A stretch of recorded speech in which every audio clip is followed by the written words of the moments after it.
What's up, you sweaty nerds and greasy degenerates? Dan Heng Imbibitor Lunae comes out in less than a week from now, and Super Saiyan Dan has a bit of a problem. Okay, Dan Heng Imbibitor Lunae is addicted to SP. Okay, he's an SP junkie, an SP fiend. Okay, we put him through an intervention process with his closest friends and family, and he's back on the streets again because he has an SP problem, alright? But we can fix him, alright? We can put him on different team compositions that might complement what he wants, and based on that, you might want different things, because you may have built your Dan differently than others. Everyone and everyone's accounts are different, so you might want different things, whether you're whaling, whether you're free to play, whatever.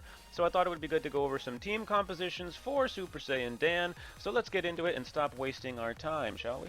Alright, so here we are in the databank right now, because we can see all of the different characters here. So really quickly, I did point out in my Dan Heng build guide that I put out the other day that I recommended to build Dan Heng for speed. We're talking about 134 speed so that we can guarantee that he goes 2 turns every rotation, every other cycle. Now, not every single character needs to be built this way, but Dan Heng will really benefit from that because if he's going faster, he's clearing mobs faster, defeating enemies builds SP energy.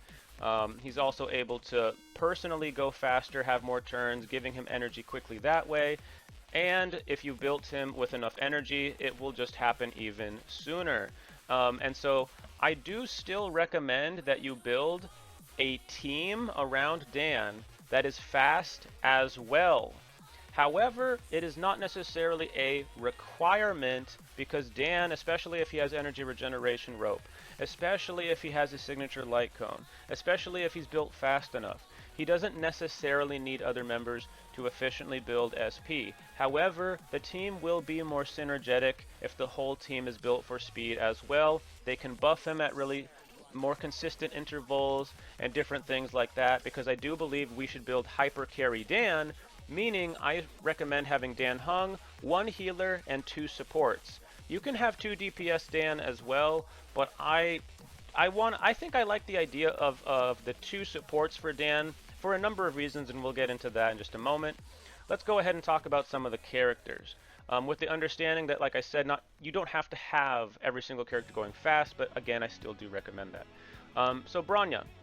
Bronya is a really solid pairing for Dan Heng, because she provides an extra turn and he gets to go literally right when you push her skill. She's going to give him that turn, and it will also give a damage buff as well. This is obviously very awesome for Dan Heng, and let's think about a random combat scenario here that we can use this in, right?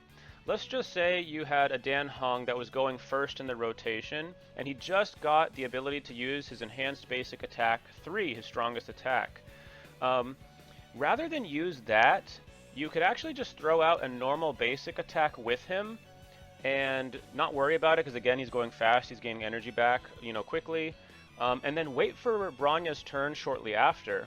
Then use Bronya's skill, giving Dan an immediate turn and a damage buff. Then you can use Dan Heng's enhanced basic attack 3.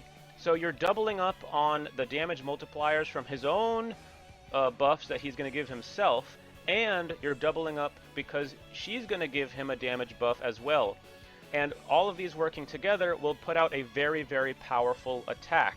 So it's really awesome that Bronya allows us to manipulate the ways that we're able to use different damage multipliers in combat that aren't necessarily reliant on the turn rotation itself, because she gets to kind of cheat the game by giving you those turns whenever she has her turn. You get to give Dan a buff and give him a turn when you use her. So that's really powerful. No wonder why she's a 5-star. But not everybody has a 5-star. So let's go ahead and talk about a 4-star that's really solid as well. Let's talk about Tingyun here, since she was right next to the cursor button.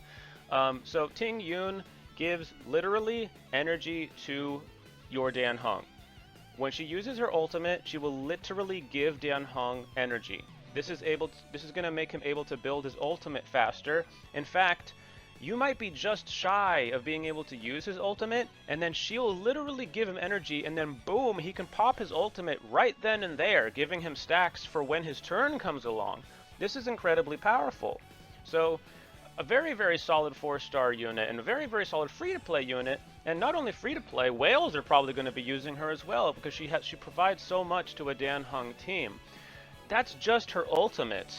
And we're not even talking about the fact that ultimate has a damage multiplier attached to it as well.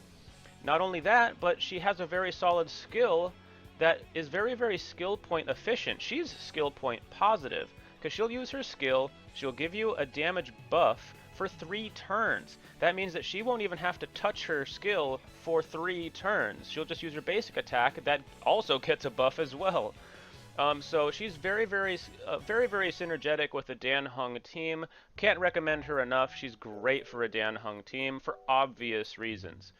And because of the buffs that she has, even if she's going a little bit slower than Dan, it's not that big of a problem because you already gave him the buff. And whenever you build up her ultimate, you can use her ultimate whenever you want. You can just hold on to that thing and use it literally whenever you feel like. So something to consider for sure would be Tingyun. Now let's just go ahead and say that you've built your Dan Heng well enough, and you're not really actually worried about skill points that much. You're not worried about your SP energy that much because you built him well enough. So you might want to run somebody like Pela, because Pela provides a very, very powerful debuff. Her ultimate will debuff the entire enemy squad. That is very, very powerful and synergetic with the Dan Heng team, because Dan Heng, most of the time, will be attacking 3 enemies at the same time.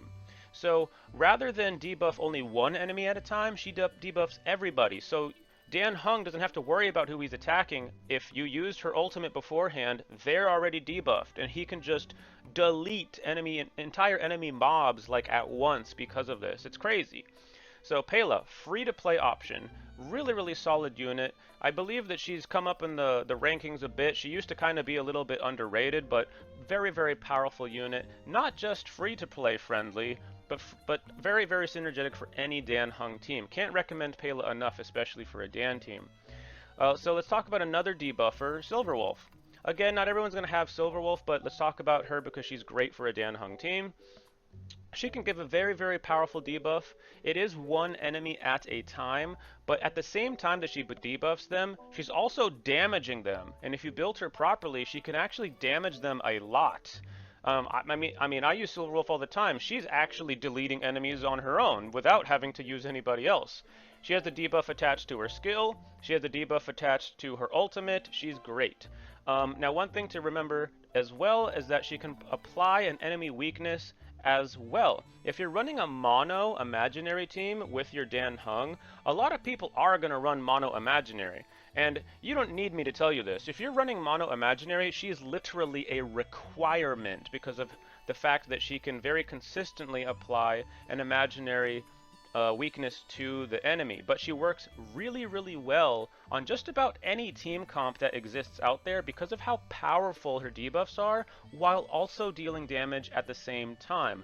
Silverwolf's arguably the best character in the game because of how much she's able to provide all in one character. She's crazy. Now, let's talk about Asta. I believe Asta might be the worst support character I'll be talking about today for a Dan Heng team, just because the other characters are able to kind of optimize the value that they provide a little bit better than she can, and I'll explain why. Asta puts out a team-wide speed buff. She also puts out a team-wide attack buff, but the thing is, if you're running a hypercarry Dan team, her attack buff is not as powerful as, let's just say, Tingyun's. Her speed buff is not as powerful as, let's say, Bronya's skill, because Bronya's skill gives you that turn immediately. Asta's speed buff is really great and everything like that, but if you built Dan for speed anyway, do you really actually need her speed buff as much as you might think? Probably not, because you want to really build around your Dan, and she's going to buff your entire team. You'd rather, like, hone in on Dan more rather than buff your entire team, if that makes any sense. So, although Asta is a very, very solid unit, If you have her leveled up already and you can't level up the other characters right away, don't worry about it. Asta's a very, very solid unit. Don't let anybody tell you that she doesn't work in a Dan team. She still works very well. She just isn't probably going to quite excel as well as the other support units on a Dan Heng team. But definitely somebody to pay attention to. So let's talk about Welt briefly. Welt works on a Dan Heng team, but he really only wants to, in my opinion, he works best on the imaginary, the mono imaginary team comp. He isn't like as powerful because of his skill. He's skill point hungry himself, so he might not necessarily be the best pairing for a Dan Heng team, depending on how your team is built up. Okay, so just be aware of that. Welt is a very solid unit. I'm jealous of literally anybody that has Welt because he's so damn cool. He's so damn good. He does so much cool stuff. He's so awesome. But he might not be the best support, or he might not be the best unit for a Dan Heng team unless you're running mono imaginary. Definitely consider him if you've got him, but I would run him in mono imaginary over any of the other team comps for Dan. That's just my personal opinion. Yukong is also a very, very solid unit. She provides an imaginary damage buff, but she also provides crit damage buffs. And because we're talking about running a hyper carry Dan team here, where you have 2 supports, a healer, and Dan, you're not going to necessarily be attacking with your team as often as other teams with 2 DPSs would, because Dan is the main attacker anyway. So let's just think of a combat scenario here, okay? Let's just say Yukong uses her buff. Then you have like Pela or something like that using a debuff as well. So you haven't used any attacks yet. Then your healer goes next, and you're like, oh shoot, my healer's going to attack. But it's okay, because her buff does get to last for 2 attacks. So you attack with the healer. Unfortunately, it doesn't deal that much damage. But then Dan goes after that, and he pops off and deals a ton of damage. Then you can kind of rinse and repeat depending on how things work with your team. That's just a random example I wanted to point out. She is a little bit finicky because of the way that her buff works. It doesn't last too long. But if you can work around her, she is actually a really, really, really great buffer for a Dan Heng team, especially because of the imaginary buff and because of the crit damage buffs. They're pretty much built for like a Dan Heng team, really. It's actually very, very solid unit, especially if you have her at E6. She's incredible. By the way, something that I don't necessarily talk about, if you have Dan Heng at E2, he builds his ultimate back he builds his enhanced basic attack off of his ultimate if you only use it once. He literally builds his 3rd enhanced basic attack if you use it once. So E2 Dan Heng, very, very powerful. Obviously this is normal Dan, not, Imbibitor Lunae. But I just wanted to point those characters out. I think the support characters are the most important slots besides Dan, because you're going to have to use whatever healer you have. If you have a Bailu, use your Bailu. If you have Locha, use your Locha. If you have Natasha, then you're just going to have to use Natasha. You fill in a healer slot wherever you can, and then you put on 2 supports, and then you put Dan in there. That's the team composition I'm talking about. If you want to run 2 DPS, you don't really need my help to do that. I would just try to run a DPS that isn't necessarily super duper crazy skill point hungry. Try to run somebody that can still use their basic attack in a meaningful way, because occasionally you're probably just going to have to do that. This is why I like the 2 support with Dan team versus a 2 DPS team with Dan.